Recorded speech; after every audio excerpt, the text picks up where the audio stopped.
Yo, how's your butt? I'm Pete with your daily Destiny 2 video. If it's your first time here, please like and subscribe. It's pretty dope. And if you're here again, welcome back. I've missed you. Today we're going to be talking about the TWAB that was released on October 8th, 2020. And this was a pretty juicy one, and it talked a lot about mods and how they're going to change in Beyond Light. The first thing we're going to be talking about is in this TWAB is mod modifications and changes to mods and how they're going to help us. The first thing that came out, and maybe the most important thing that's going to help us open up our builds a lot more, is weapon oriented mods no longer have an elemental affinity. So what does that mean? That means a hand cannon loader for like reloading your hand cannon used to be tied to a void mod. A fusion rifle ammo finder used to be tied to a solar mod. That is no longer the case. These are elementally neutral, so that's going to open up your builds a lot more. If you have one piece of armor that you like to use a lot, it's rolled really well for how you want your build to be. But say it's solar and you don't want to spend a lot of materials to re-roll it to arc or void every single time, now you don't have to worry about that. You can keep that same one and you can switch out the loaders however you want based on your loadout, and it's going to cost you a lot less materials, and it's going to open up your build to much more variabilities without having to grind 15 different types of pieces of armor just so you can have multiple builds based on what the elemental affinity is. The next part of the TWAB goes on to talk about enhanced mod rebalancing. If you're not familiar with enhanced mods, say you have a hand cannon loader, you also have an enhanced hand cannon loader. Now the enhanced hand cannon loader obviously makes the hand cannon load faster. The reload animation is faster. There's less downtime for your reloading than there would be with a normal mod. What this weirdly written piece of the TWAB says in essence is normal mods are gone. If there's an enhanced hand cannon loader and a normal hand cannon loader, the normal hand cannon loader is gone.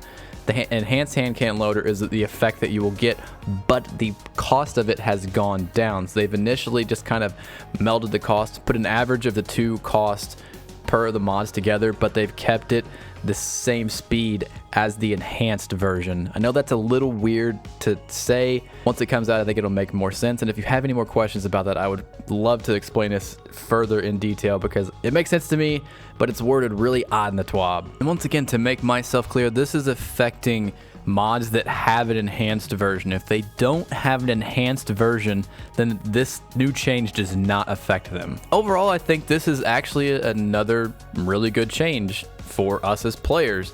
We get technically enhanced mods at a cheaper cost, and we don't have the normal mods anymore. They actually had an example in the TWAB about putting a hand cannon loader and a shotgun loader on the same piece of gauntlets, which you can do now with the first part that I mentioned, with there being no elemental affinity, because it used to be you couldn't do that.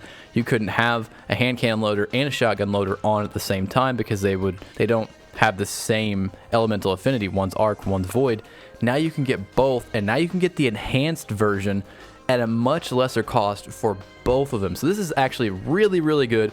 And another thing that's going to help you get those one piece of armor that you really like, it's going to make that worth so much more. So this is actually another really good thing, streamlining our armor to making it so much better. The next piece of good news for us as players is going to be combat mods, and this is pretty much all armor released in Beyond Light in Season 12, all Last Wish and Garden of Salvation armor acquired starting in Season 12, and all Armor 2.0 exotic armor pieces will have a combat style mod slot. So what is this? This is going to be similar to the seasonal mod slot that we have, or the 4th slot that we have on our current Season of Arrivals, going back to like Season of Dawn and Season of the Undying.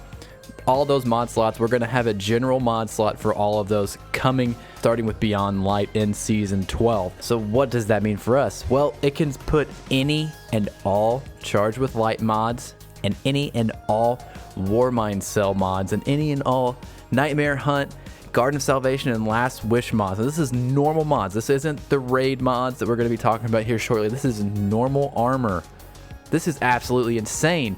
You could put any piece. It doesn't have to be a seasonal specific. It doesn't have to be Season of the Worthy to actually carry Warmind Cell mods or the 2 seasons that are adjacent to it. It doesn't have to be that anymore. It can be any of them. So that means Warmind Cells aren't going away, baby. Check out my previous content for Warmind Cell stuff. And this makes me actually incredibly happy, mainly because I was afraid Warmind cell usage would go really far down and I would have to be using old armor to actually keep using Warmind cells. But now, nope, we keep on getting to use it.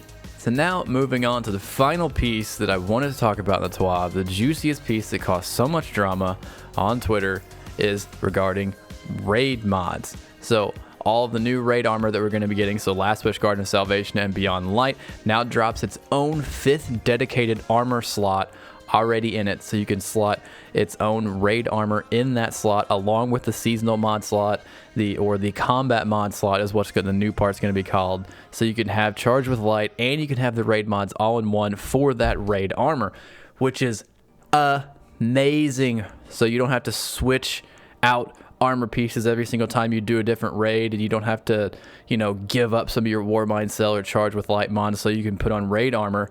It's all going to be in one now, and that's awesome. You keep on saying this is awesome, so where's the controversy? Well, anti-taken mods from Last Wish raid will only function in Last Wish raid. Anti-hive mods from Leviathan raid will be depreciated, and I know they use deprecated in there, but I'm saying depreciated because I'm like that.